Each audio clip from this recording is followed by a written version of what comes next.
One day we got orders to storm a French position. We got in, and my comrades fell right and left of me. But then I was confronted by a French corporal, he with his bayonet at the ready, and I with my bayonet at the ready. For a moment, I felt the fear of death. And in a fraction of a second, I realized that he was after my life exactly as I was after his.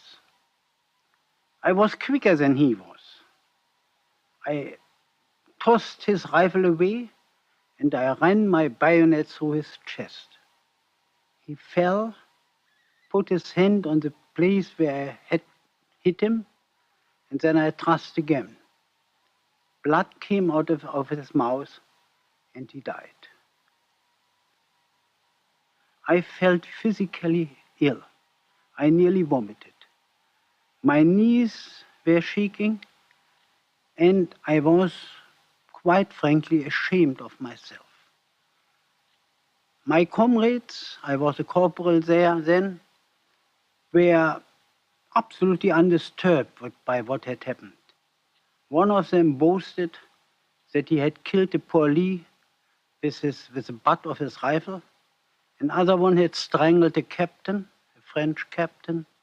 A third one had hit somebody over the head with his spade. And they were ordinary men like me. One of them was a tram conductor, another one a commercial traveler. Two were students, the rest were farm workers, ordinary people who never would have thought to do any harm to anyone. How did it come about that they were so cruel?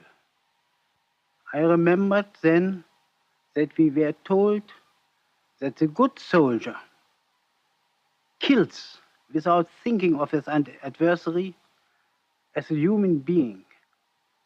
The very moment he sees in him a fellow man, he is not a good soldier anymore. But I had in front of me the dead man, the dead French soldier, and how would I like him to have raised his hand? I would have shaken his hand, and we would have been the best of friends, because he was nothing like me but a poor boy who had to fight, who had to go in with the most cruel weapons against a man who had nothing against him personally, who only wore the uniform of another nation, who spoke another language, but a man who had father and mother and a family perhaps. And so I felt. I woke up at night sometimes drenched in sweat because I saw the eyes of my fallen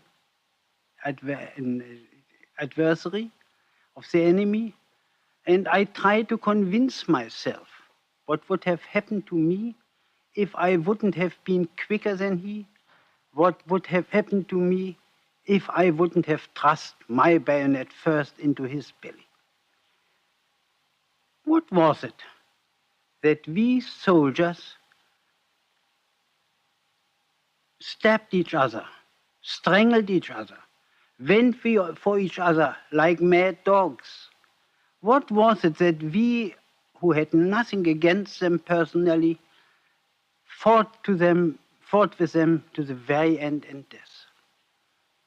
We were civilized people after all.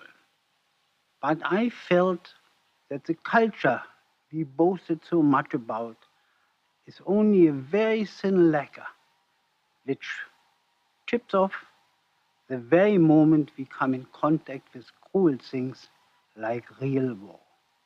To fire at each other from a distance, to drop bombs is something impersonal. But to see each other's white in the eyes and then to run with a bayonet against a man, that was against my conception and against my inner feeling. Anything else? That's beautiful. Cut.